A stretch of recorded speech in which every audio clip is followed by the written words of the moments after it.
श्री राम जय राम, श्री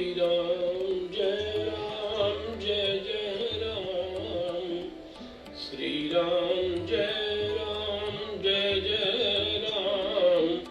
श्री राम जय राम, श्री राम जय राम। बोले राजा रामचंद्र भगवान की जय, पवन सुत हनुमान की जय, वृंदावन बिहारी लाल की जय, उमापति महादेव की जय। मंगल भवन अमंगल हारी, द्रवहु सो दशरथ अजिर बिहारी।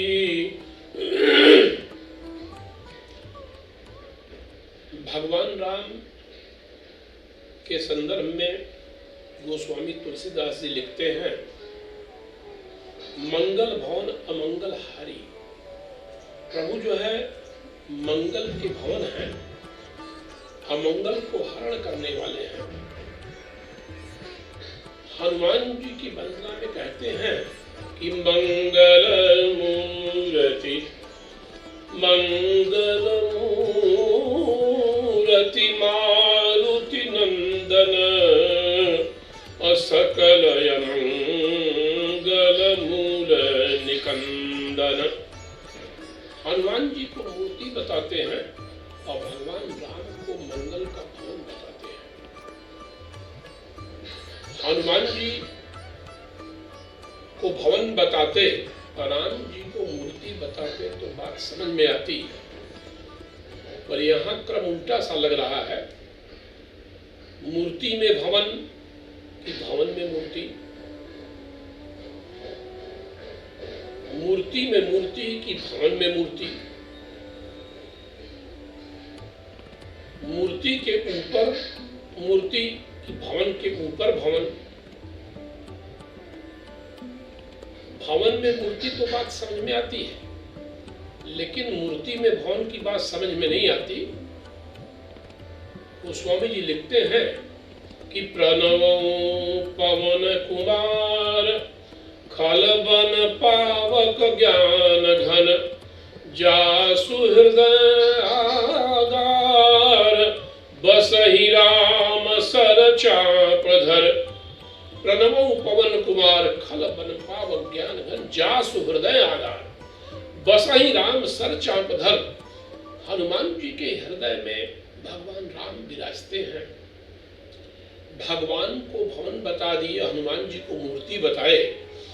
भवन में मूर्ति तो सुनने में आता है, लेकिन मूर्ति में भवन कैसे आएगा? और भवन जब हनुमंतलाल जी मूर्ति हैं, उनके हृदय में प्रभु विराजमान है, तो इसका यही अभिप्राय है कि मूर्ति में भवन। अब इस रहस्य को समझने के लिए, मंगल को समझने के लिए, जैसे हम जीवन में मंगल तो चाहते हैं पर मंगल आ जाता है, हम जीवन में सुख चाहते हैं पर दुख मिलता है, जीवन में हम शांति चाहते हैं पर शांति हो जाती है। जो जीवन में हम चाहते हैं वो हमें क्यों प्राप्त नहीं होता?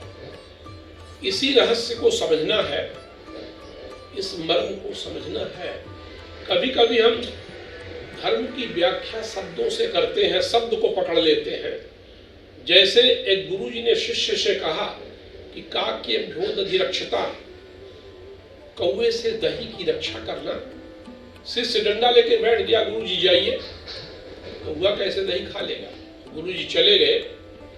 जब गुरुजी लौटे, दही समाप्त हो चुकी थी। कुत्ता आया, दही खा गया।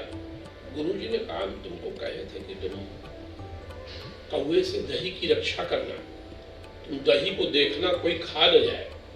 कहा, गुरुजी आप ठीक ठीक बोलिए, आपने कहा था कौवे से बचाना, अब कुत्ता खा जाए, बिल्ली खा जाए और कोई खा जाए तो हम क्या करें? जीवन में कभी कभी शब्द को लोग ऐसा पकड़ लेते हैं कि शब्द से ही जब धर्म की व्याख्या करने लगते हैं, किसी रहस्य को सुलझाना चाहते हैं, तो वही समस्या उत्पन्न हो जाती है। जैसे महिला नगर से गुजर रही थी, दीवार पर लिखा था कि जले पर बरनाल लगावे, वो घर में आई रोटी जल गई तो उसी पे बरनाल लगा दी। तो भाई जीवन में केवल शब्दों को जब आप पकड़ लेंगे तो ठीक ठीक व्याख्या नहीं कर पाएंगे। लिखा था कि जहां मक्खी बैठे फिनाइल डालें, अब दूध में मक्खी पड़ गई तो उसी में फिनाइल डाल दी। तो भाई जीवन में केवल शब्द को नहीं पकड़ना है, उस शब्द में रहस्य क्या है, मर्म क्या है, तत्व क्या है। जब तक उसके रहस्य को समझे बिना कोई कार्य करेंगे। महाभारत में बहुत सुंदर प्रसंग आता है कि कर्ण से दुर्योधन ने पूछा कि विजय प्राप्त कैसे होगा। कर्ण ने कहा कि यदि हमें अर्जुन जैसा सारथी मिल जाए तो हम विजय प्राप्त कर लेंगे।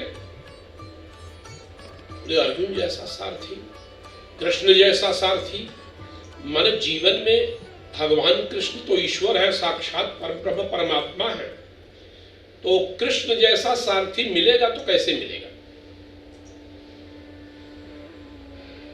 तो बोले कि शैल्य जो है रथ संचालन की क्रिया में कृष्ण के समान ही निपुण है, कुशल है। यदि उनको सारथी बना दिया जाए तो हम युद्ध में विजय प्राप्त कर लेंगे। शल्य राजा सब लोग प्रस्ताव लेके पहुंचे कि आप कर्ण के रथ का संचालन करिए, कर्ण का रथ हाँकिए। शल्य सोच में पड़ गए कि हम तो राजा हैं, हम किसी का रथ क्यों हाँकें। पर शल्य की समस्या थी कि शल्य लड़ने चले थे युधिष्ठिर की तरफ से। जब रास्ते में स्वागत दुर्योधन की तरफ से हुआ तो शल्य ने यही अर्थ लिया कि जब हम दुर्योधन का अन्न खा लिए तो दुर्योधन की तरफ से लड़ना उचित होगा। धर्म तो यही कहता कि जिसका अन्न खाए उधर से लड़े। अब शल्य फिर भी सोचे कि पहले चल के युधिष्ठिर से क्षमा याचना कर ले। युधिष्ठिर के पास गए कि देखो युधिष्ठिर, बात ऐसी है कि अन्न हम खा लिए दुर्योधन का, तो अब तुम्हें दुर्योधन की तरफ से ही लड़ना पड़ेगा। तुम्हें यदि कोई कष्ट हो या तुम कुछ चाहते हो वरदान, तो हमसे कोई वरदान मांग लो। लेकिन धर्म तो यही कहता है कि जब दुर्योधन का अन्न खा लिए तो दुर्योधन की तरफ से ही लड़े। युधिष्ठिर ने कहा कि मामा जी जो उचित हो आप करिए, हमें कोई दुख नहीं है, जिससे आप प्रसन्न हैं उसी में हम भी प्रसन्न हैं। भगवान कृष्ण बगल में खड़े, कृष्ण ने कहा कि मामा जी युधिष्ठिर कुछ नहीं मांगते तो हम ही कोई वरदान आप दे दें। बोले हाँ मांगो मांगो। भगवान कृष्ण ने कहा कि जब आप दुर्योधन की तरफ से लड़ेंगे और आपको कर्ण जब अपना सारथी बनाएगा तो आप उसे हमेशा हतोत्साहित करिएगा, ऐसा व्यंग करिएगा, ऐसा बोलिएगा जिससे वो हतोत्साहित हो। शल्य ने तथास्तु कह दिया। अब एक तरफ उनका धर्म कह रहा है कि दुर्योधन का अन्न खाए तो दुर्योधन की तरफ से लड़ाए, और दूसरी तरफ वो युधिष्ठिर की तरफ से वरदान भी दे दिए कि ठीक है, जब हम दुर्योधन की तरफ से लड़ेंगे तो हमें यदि कर्ण ने सारथी बनाया तो उसे हम हतोत्साहित भी करेंगे। अब उनको प्रस्ताव जब रखा गया तो उन्होंने रथ संचालन के लिए तैयार हो गए। रथ संचालित करना जब शुरू किए, कर्ण ने कहा कि हमारा रथ अर्जुन के सामने ले चलो। शल्य ने कहा तो आपका रथ भीम के सामने ले चले। बोले अर्जुन के सामने ले चलो। बोले तो युधिष्ठिर के सामने ले चलते हैं। कर्ण ने कहा बार बार कह रहा है हमारा रथ अर्जुन के सामने ले चलो, अर्जुन के सामने ले चलो। तुम कभी भीम का नाम ले रहे हो, कभी युधिष्ठिर का नाम सुन नहीं रहे हो क्या। शल्य ने कहा कि हम तो यही चाहते हैं कि जब तक जीना चाहे इन लोगों से लड़ ले, जब मरने की इच्छा होगी तो हम अर्जुन के सामने चले चलेंगे। कर्ण को आया तो बड़ा क्रोध, पर कर्ण से वरदान शल्य ने पहले ही ले लिया था, यदि हम कुछ बोलेंगे तो आप मारेंगे नहीं। कर्ण को लगा कि हम तो वचन दे चुके हैं, अब हम तो इनको सचमुच मार नहीं सकते, फिर ये हमारा ही रथ हाँक रहे हैं, लेकिन हमारे प्रति इनका भाव बिल्कुल उल्टा है। बार बार कहने के बाद रथ लेके अर्जुन के सामने चल दिए, और शल्य ने कहा कि कहिए तो एक कथा कौन सुनावे, क्योंकि रथ संचालन में अभी अर्जुन के पास पहुंचने में थोड़ी देरी है, इस बीच में कथा हम आपको सुना दे। बोले हाँ सुनाइए सुनाइए। शैल ने कहा कि एक हंस समुद्र पार करने के लिए समुद्र के किनारे बैठा था।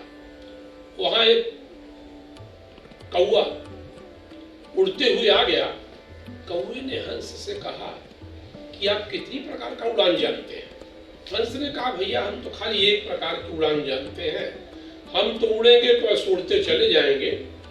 बोले कौवा ने कहा कि हम तो कई प्रकार की उड़ान जानते हैं, आप इतने बड़े हैं, देखने में सुंदर लग रहे हैं, पर आपको उड़ान का भी ठीक ठीक ज्ञान नहीं है, हमसे शर्त लगा लीजिए। हंस ने कहा कि भैया शर्त क्या लगा, हमको तो बहुत तरह की उड़ान नहीं आती। कौवे ने कहा हमसे शर्त लगाई, देखिए हम कितने कला से कैसे कैसे उड़ते हैं। जब हंस उड़ चला समुद्र पार, आगे आगे कौवा जो है ऊपर नीचे करते हुए दाएं बाएं अनेक कलाबाजी से कौवा आगे आगे उड़ता रहा उड़ता रहा। कुछ दूर जाने के बाद कौवा थक गया, धीरे धीरे पीछे आ गया। हंस सोचने लगा कोई और कलाबाजी पीछे दिखाता होगा। हंस तो अपना जिस गति से उड़ रहा था उड़ता रहा। कुछ देर बाद हंस को चिंता हुई, कौवा गया कहाँ। जब पीछे देखे तो कौवा जो है कभी समुद्र के जल से लड़ रहा था, कभी ऊपर उठ रहा था, कभी लड़ रहा था, कभी ऊपर उठ रहा था। हंस ने मुड़ के कहा कि भैया ये कौन सी उड़ान है, ये उड़ान तो पहले आप दिखाए नहीं। कौवा ने कहा भैया ये अंतिम उड़ान है, लड़के ऊपर तो आ रहे हैं, कब लड़के नीचे चले जाएंगे इसका भरोसा नहीं है। अरे बोले ऐसी बात है तो आप क्यों शर्त लगाए? कौवा ने कहा भैया हम चांडाल का अन्न खा करके इतना अभिमानी हो गए थे, अहंकारी हो गए थे कि हमको लगा कि हमसे बढ़िया कौन उड़ सकता है, और हम आपसे ही शर्त लगा बैठे। जीवन में कभी कभी अहंकार में जो काम आदमी करता है उसका परिणाम बहुत खराब होता है। गुमान गोविंद ही भावत नहीं, अहंकार भगवान का पूजन है। एक व्यक्ति, एक सज्जन एक मकान में सीढ़ी से ऊपर चढ़ रहे थे। मकान कई तल्ले का था। एक दूसरे सज्जन बगल में आए कि हम आपको कंधे पर बिठा के ऊपर छत पर चढ़ा दें। बोले हाँ हाँ तो बड़ी अच्छी बात है, बड़े आराम से ऊपर पहुंच जाएंगे। तो अपने कंधे पर बिठा करके जब ऊपर के तल्ले पर पहुंचे, धीरे धीरे छत पर पहुंच गए, तो जो कंधे पर बिठाए थे वो सज्जन पूछे कि भैया जानते हैं कौन है? कहे कौन है बताइए, आपका परिचय हमें नहीं मालूम। बोले हम अहंकार हैं, हम सोचे आपको पटकना है तो नीचे से पटकेंगे तो चोट कम लगेगी, ऊपर से ही पटक देंगे तो आपकी हड्डी पसली सब चूर चूर हो जाएगी। तो अहंकार व्यक्ति को ऊपर उठाता है, और जब अहंकार से व्यक्ति ऊपर उठता है तो उसका पतन भी सुनिश्चित हो जाता है। अहंकार भगवान का भोजन है। यदि अहंकार से प्रेरित होकर के अपने पौरुष का, अपने बल का आदमी अपनी साधना का परिणति उसके समापन करेगा तो उसमें कहीं न कहीं उसको समस्या अवश्य आएगी, कहीं न कहीं आदमी अवश्य फंसेगा। इसलिए किसी भी शब्द को जानने के पहले उसके मर्म को समझना चाहिए। भगवान राम को प्रातः स्मरणी सर्वशास्त्र श्वेता गोस्वामी तुलसीदास जी मंगल भवन कहते हैं, और हनुमंत लाल जी को मंगल मूर्ति कहते हैं।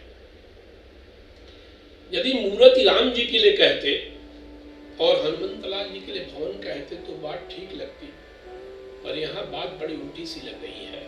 और इसका रहस्य क्या है? भवन में मूर्ति की, मूर्ति में भवन। बोले भाई भवन में मूर्ति तो सर्वत्र देखने को मिलेगा, लेकिन मूर्ति में भवन इसी प्रसंग में मिलेगा। प्रणवं पवन कुमार खल बन पावक ज्ञान घन जाशु हृदय आगार बसहि राम सर चापधर। प्रणवं पवन कुमार खल बन पावक ज्ञान घन जासु हृदय आगार बसहि राम सर चापधर। प्रभु राम की कृपा से अमंगल का हरण हो जाता है, पर हनुमंत लाल जी की कृपा हो जाए तो वो अमंगल के मूल को ही उखाड़ के फेंक देते हैं। जब अमंगल का जड़ ही नहीं रहेगा तो फिर अमंगल होगा कैसे। इसलिए जीवन में आप सचमुच सुख पाना चाहते हैं तो जीवन में सुख स्वरूप रघुवंश मणि भगवान का ध्यान करेंगे तो आपको सुख मिलेगा। जीवन में आप शांति पाना चाहते हैं तो शांति सीता समानीता आत्मा रामो विराजते, सीता जी का स्मरण करेंगे तो जीवन में आपको शांति मिलेगी। और जीवन में आप मंगल ही मंगल चाहते हैं तो हनुमंत लाल जी का स्मरण करेंगे तो जीवन में मंगल ही मंगल होगा। वही बात एक बार शनिदेव शंकर जी के पास गए कि हम आपके यहाँ रहना चाहते हैं। आज शनिवार दिन है तो ये दृष्टांत बड़ा उपयुक्त है। शंकर जी बोले ठीक है, हमारे यहाँ रहने से क्या मिलेगा, हम पार्वती को पीहर भेज देंगे, नैहर भेज देंगे, और हम तो श्मशान में विराजते हैं, आपको हमारे यहाँ रहने से कोई फायदा तो है नहीं। शनिदेव ने कहा कि हम तो अभी आपको कहने आए कि थोड़ा सा कुछ दिन आपके हम रहना चाहते हैं, तो अभी तो आपको बताने आए हैं, तभी आप पार्वती को पीहर भेजने लगे और आप श्मशान में जाने लगे। यदि आपके पास रहने ही आ जाएंगे तब क्या होगा। शंकर जी ने सोचा बात तो सही है, अभी तो ये सूचना देने आए तभी हमारी ऐसी स्थिति हो गई। शंकर जी ने कहा यदि आप रहना ही चाहते हैं तो हनुमान जी के पास जाइए, वहां रहिए। एकादश रुद्रावतार हैं, रुद्रदेह तजिने बस बानर वे हनुमान। बोले ठीक है, हनुमान जी के पास चले जाते हैं। जब हनुमान जी के पास शनिदेव पहुंचे तो हनुमंत लाल जी शनि को देखते ही बोले कि आइए आइए शनिदेव आइए। शनिदेव ने कहा कि हम आपके यहाँ कुछ दिन रहना चाहते हैं। हनुमंत लाल जी ने कहा कुछ दिन क्या, आप निरंतर यहीं रहिए, मेरे पास ही रहिए, हमेशा रहिए। शनिदेव ने कहा कि अभी तो बताने आए थे कुछ दिन रहने के लिए। नहीं बताना क्या, आप आइए अभी से रहिए, बताना क्या है। शनिदेव ने सोचा कि ये तो जरा सा भी डर नहीं रहे हैं। हनुमंत लाल से शनिदेव ने पूछा कि कहाँ रहे। हनुमंत लाल जी ने कहा कि जहां आपकी इच्छा हो, जहां आपको अच्छा लगे वहां रहिए। बोले आपके सिर पर बैठ जाएं, हम आपके सिर पर रहें। बोले हाँ सिर पर रहिए, जहां आपकी इच्छा हो। शनिदेव हनुमंत लाल जी के सिर पर बैठ गए। 2-3 दिन बीता तो अचानक हनुमंत लाल जी के सिर में थोड़ा दर्द का अनुभव हुआ। ऐसा लगा जैसे कुछ दर्द हो रहा है। हनुमंत लाल जी सोचे दर्द हो रहा, क्या करें, कौन सा बाम लगाएं, कौन सी गोली खाएं।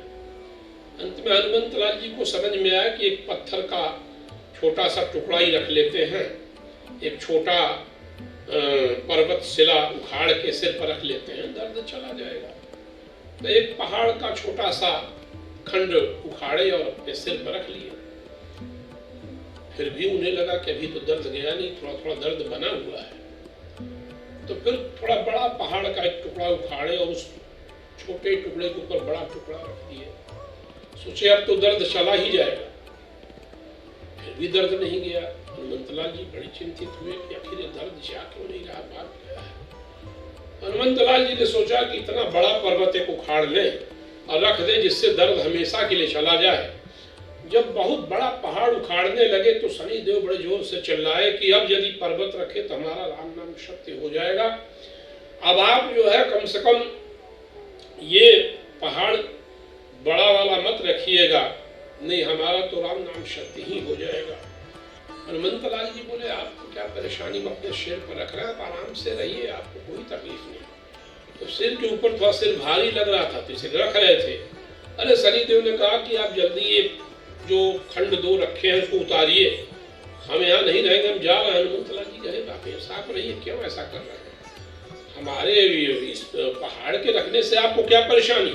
शनिदेव बोले कि आप तो ऐसे ही एक पहाड़ और रख देंगे तो हम तो मर ही जाएंगे।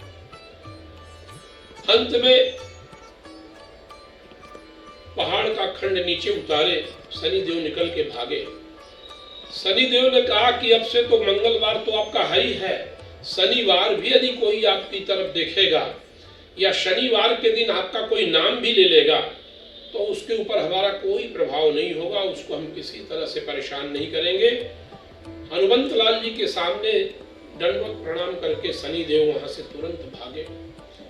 हनुमंत लाल जी ने कहा, भाई जीवन में किसी क्रिया से यदि किसी को सुख मिलता हो तो हमें कोई तकलीफ नहीं है, लेकिन यदि आपको यहाँ से जाने से ही सुख मिला तो ठीक है, आप जाइए। कहने का अभिप्राय यह है कि भगवंत की कृपा हो तो जीवन में मंगल की सृष्टि होती है, पर हनुमंत की यदि कृपा हो जाए, भक्त की कृपा हो जाए, हनुमंत लाल जी की कृपा हो जाए तो वो अमंगल के मूल को ही उखाड़ के फेंक देते हैं। जब अमंगल का जड़ ही नहीं रहेगा तो जीवन में अमंगल आएगा कैसे। ज्ञान दे सत्य का पता भी दे, सील दे तो सभ्यता भी दे। ईश्वर दी है मनुष्य की काया, उसको ईश्वर मनुष्यता भी दे।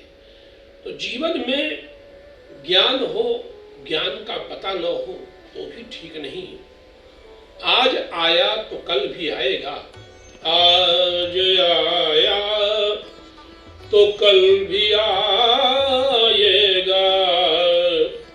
यह जीवन यूं ही बीत जाएगा। जीवन में जैसे जीवन चल रहा है, एक न एक दिन तो समाप्त होना है।